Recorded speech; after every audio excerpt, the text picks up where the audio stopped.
Bias and unfair discrimination are two major hot topics in the insurance industry, but also our world at large right now. And making sure that our predictive models are free of statistical bias and discrimination against protected classes is no small feat. But Monitaur has set out to tackle this head on, and you've made it easy and simple for actuaries to do this. So that is why I am thrilled to have Tom Hayes on with me today, who will be diving into this amazing product that they've created. So Tom, would you mind introducing yourself and telling us what you do at Monitaur? Absolutely. Thanks for having me on, Chelsea. This is super exciting to have a chance to show off what we're doing and to talk with you. It's been great getting to know you recently. So, yeah, Monitar is we're a company. We're focused on the problems around responsible use of models across the board. We found a little bit of a niche in insurance in particular. So, we're working with quite a few insurance companies. Among them, one of our flagship customers was Progressive, and it's we think about the problem of models from a starting point of what is going to build trust and confidence in these models. How can internal stakeholders trust them? The people like actuaries, other business owners. How can they trust the models that are? How can they know that they're doing the right things? How can they create some guardrails for those models as they operate, as well as how can we then take that outside the organization and assure external stakeholders about the performance and the responsible practices that people are using with models? So that's kind of Monitar in a nutshell. We're in this emerging space around model governance and AI governance. So that's an interesting catchphrase. We'll see how that develops, but I hope that provides the sort of context you needed. Absolutely. Thank you so much for giving that background. And maybe just to dive a little bit deeper into, the genesis of Monitar, I'd love to hear more of the backstory. I actually had the pleasure of meeting your CEO at a conference earlier this year. That's kind of how we accidentally connected. And so can you shed a little bit of light on why he and others started Monitar and just, where the passion for this came from? Yeah, absolutely. I think so. Anthony Habayeb is our CEO, and our co-founder, along with Anthony, is Andrew Clark. And so they kind of met as part of Anthony's journey to figure out how are we going to get the advantages of AI in particular. So, he was thinking about it first from from a healthcare perspective. When you are looking at models that are going to be high impact models that are going to change people's lives, people are going to be making decisions with models about us that affect our health, that affect our livelihoods. Yeah. And as he started to think about this problem, because he's really passionate about cancer research and actually does quite a bit of fundraising in that field, and he was thinking, how can I help that next generation of health and medical technology and other high impact models? How can we get what they need to do? And he saw it from the internal perspective of working at large companies and realizing no one's just going to put a model out into production without some level of assurance that that model is going to be operating well and making good decisions. And so at that point, he started to think about that problem set and thinking, well, they're going to need some ability to audit models, to establish best practices around models. Yeah. And so that was the genesis of Monitar. And as he looked around, he found Andrew, who had been doing exactly that with machine learning models at Capital One. Wow. He's been a leader in the field since the beginning, practically, of machine learning audit and model auditing. So they brought it together, and that was ultimately the genesis. How do we create more trust around these models? And a lot of it's about creating visibility. With visibility and transparency comes understanding and trust. And so that's one of our foundational values that we think about both as a company creating integrity around that, as well as as a product. Absolutely. Now, when did Monitaur actually start? Like, how old is the company? We're a little over 2 years old. It started Okay. in late 2019. Okay. And yeah, that was so relatively young. I guess old maybe in startup days, but very young in every other business's days. Yeah, absolutely. Well, it definitely seems like, there honestly doesn't feel like there could be a better time for Monitor to have been created, especially because of just the advancements in our technology and modeling, but also the interest around, just making sure that we are addressing bias in these models because, you mentioned something earlier about, somebody wouldn't want to put something into production and actually use a model if they hadn't fully vetted all of that. And I think there have been missteps in the past, and we now realize that and we want to do better. And so I think just humanity at large is trying to tackle this, but especially like the NEIC and lots of different entities within insurance are really taking this seriously now. So it just feels like this is the right time. We certainly hope so. There's certainly been a groundswell of both disasters on the modeling front, Yeah, discriminatory models for from sure. on the hiring front, on the loan and credit front. There's been a lot of high profile ones in the criminal justice system.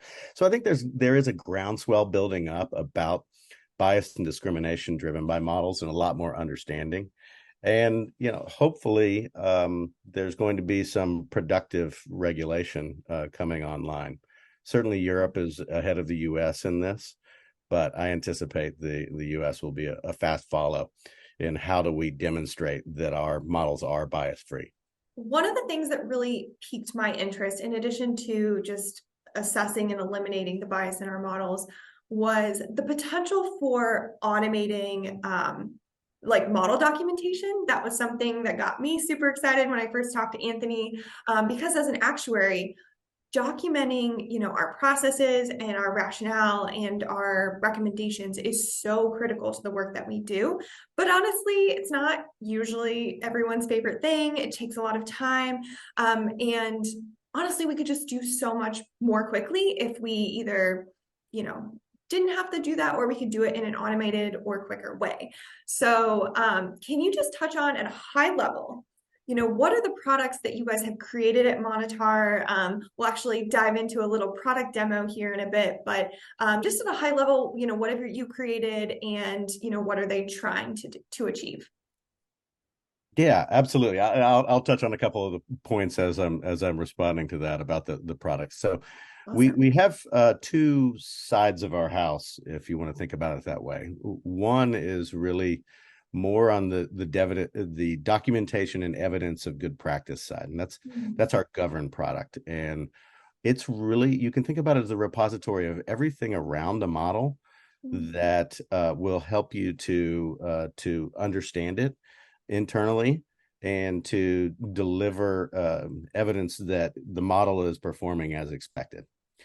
So it's a bit of an umbrella, and then we think of it as a system of record where you can have an indelible record of your process and your controls that you're putting in place around the model to manage risk around the model.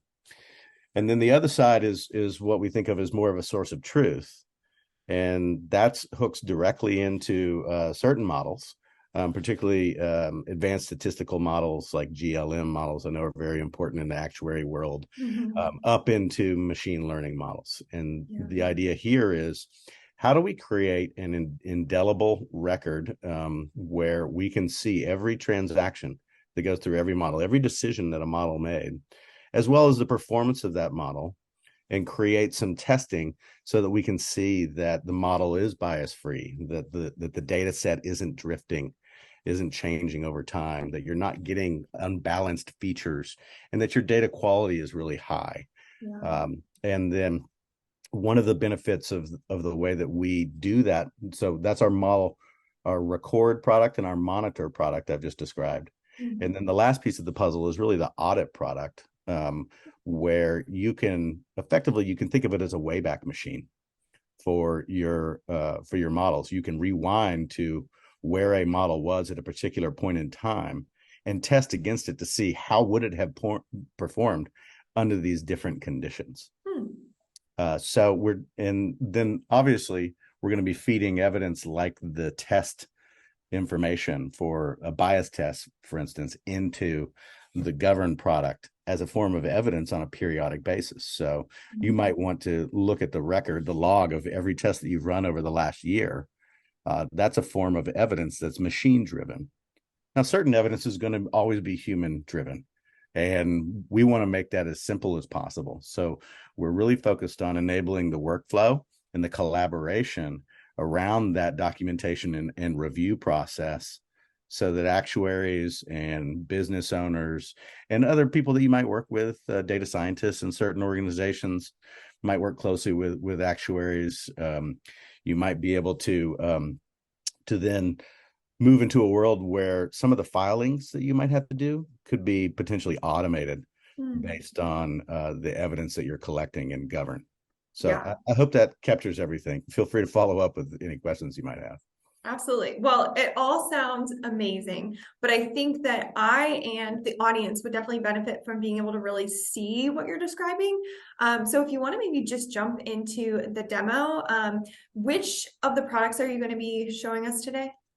I'll be walking through a little bit of all of them Okay, cool. to kind of give you the whole scope of our platform. All right, so here's a piece of our govern capability, for instance, where you can kind of come in, you can get a high level snapshot. How many models do I have, and what stages are they? How about my controls around these models? What do we look like? We can see that this organization's in pretty good shape. Most of it's verified. They've got a few things that are in the red area that need to be addressed, a few things that are overdue, probably a lot more than they might like are overdue. And then a number of them are in process. So as an example, just a quick dashboard at a glance, this is someone who's high up in the organization. How are things going? Let me get in there. And then as you come down, there's a few different things we can see on this governance page. So first of all, I'll show you in a minute, but the controls queue is kind of like your to-do list. The templates are how you group controls. So you might want to have a template that's specific to a high-risk model or to a business unit. Like maybe there's a separate claims template from one that's more focused on marketing segmentation, for instance. And then in here, we have all of the controls. So I pulled in some of the controls from the actuarial standards of practice that were related to model building, since those seem like they might be valuable to have a look through. Absolutely. As an actuary, this gets me real excited.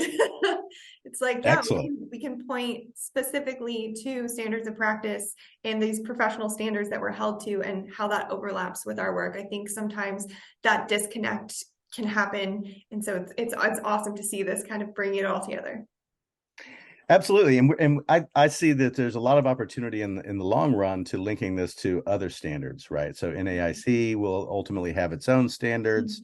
Yeah. In certain areas of the business, you might be subject to review from the FTC, for instance. And so being able to map the same actions to multiple standards is going to be really important in the future of this emerging space, so that you're not duplicating work, right?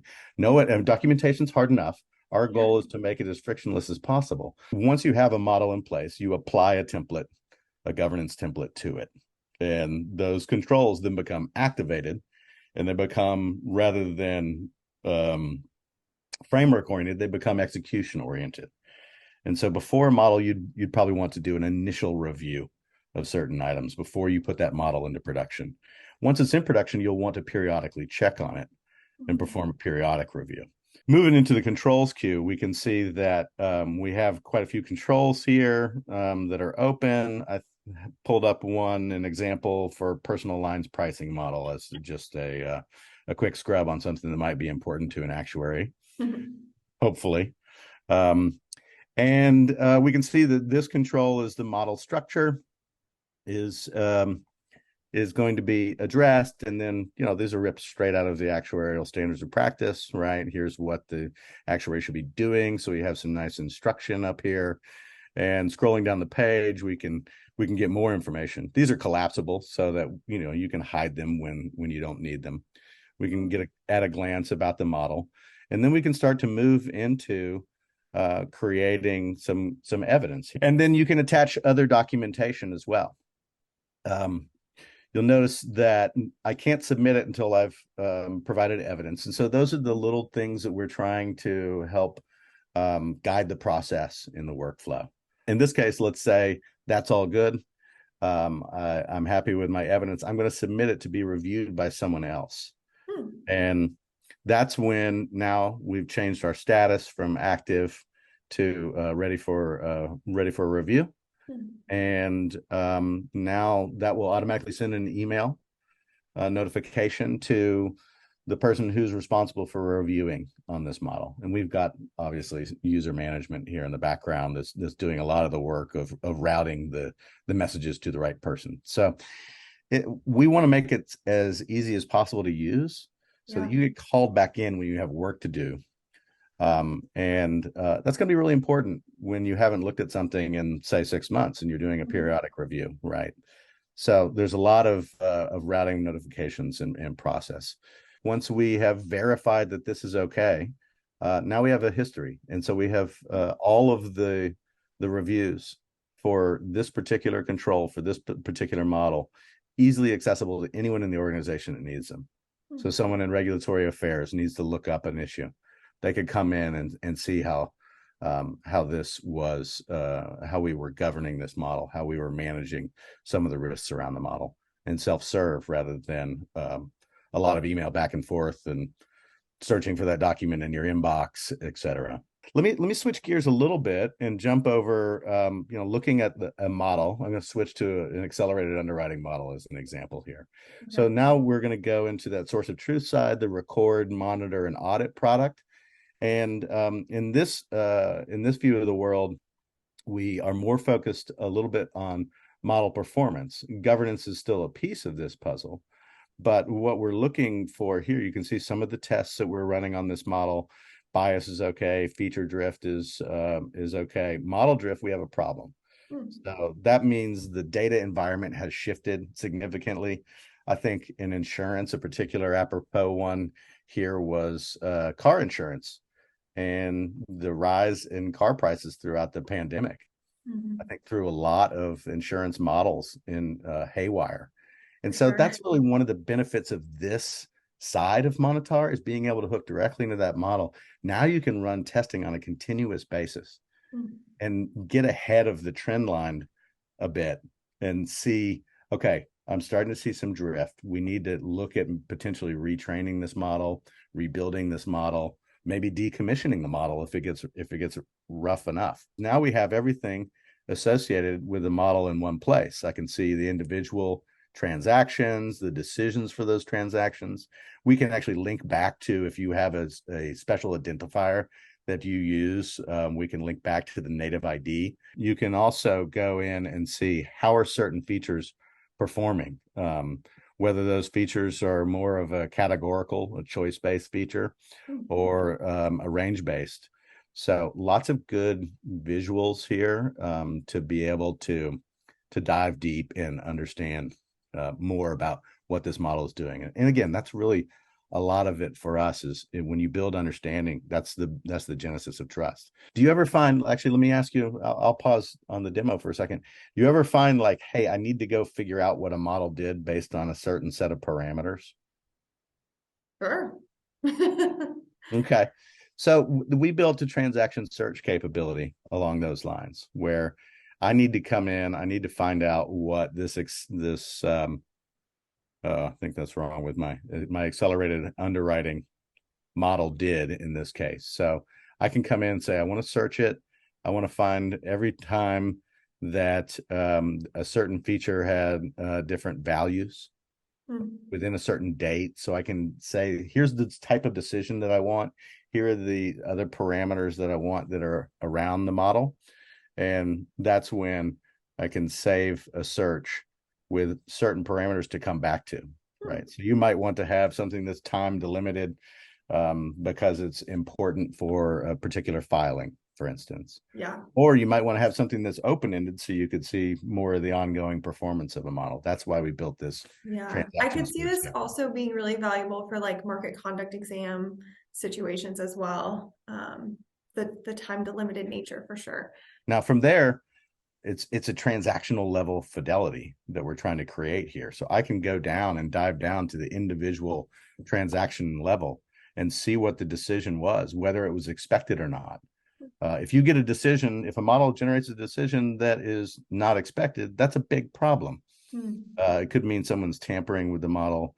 It could mean that the model is performing or reading from somewhere it shouldn't be.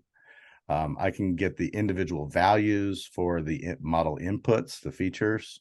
And then, one of the things that's unique about Monitaur is you can attach a separate variable for external bias measurement. So it doesn't necessarily have to be inside the model.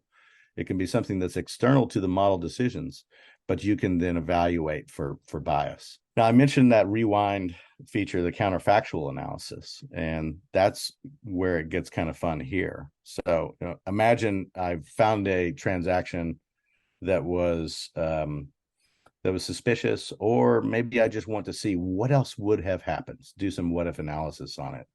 And that's where I could come in and change a value and run the counterfactual so that in the background, what's happening is the model is being pulled back up by Monitaur. It's being recreated for a moment in time. And then we could see, okay, is this a new decision? In this case, it is.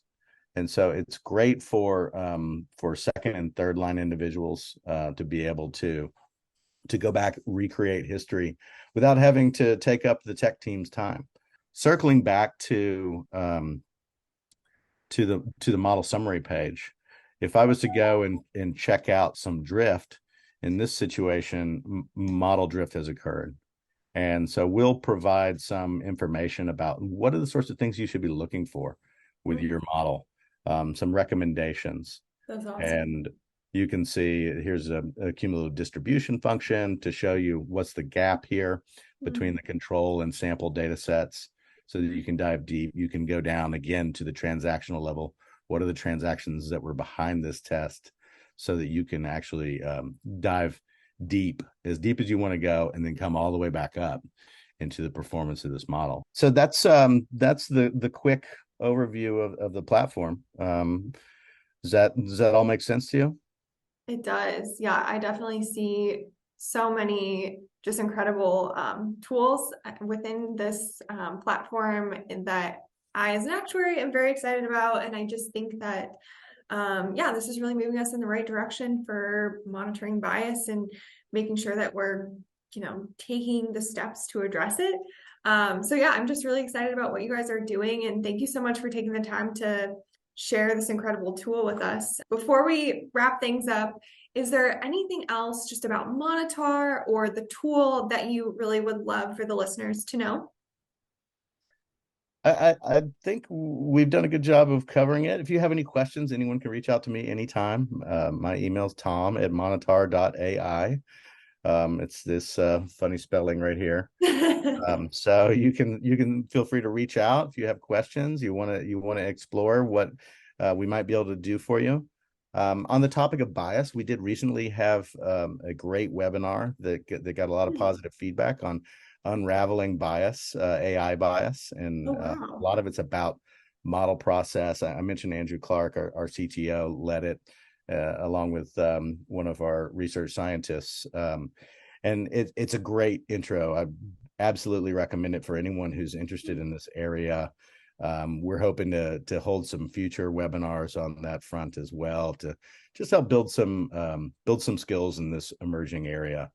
And I think a lot of actuaries will appreciate some of the statistical rigor with which we approach the problem. Andrew's a big fan of non-parametric statistical testing, and that's something that is a little bit broader than a lot of the bias testing that's out there in the market, particularly for machine learning and advanced statistical models. Mm. So check that out. Come to our site. We've got great resources in our blog, and we've got a newsletter about regulation and around these problems of AI and risk. So we'd love to have everyone join us in building this community around solving the problems of bias and discrimination on the models. Absolutely. Well, thank you so much, Tom. I will be sure to include links to the Monitaur website as well as that webinar in the show notes. So if you can just send those to me, I will make sure the audience can access them, and just truly appreciate your time. Thank you again to Anthony for, first chatting with me a few months back. And yeah, I'm excited to see where you guys go from here, and just look forward to what you guys are going to continue to do in this bias and model space. So thanks for your time. Excellent. Thanks so much, Chelsea. It was a real pleasure.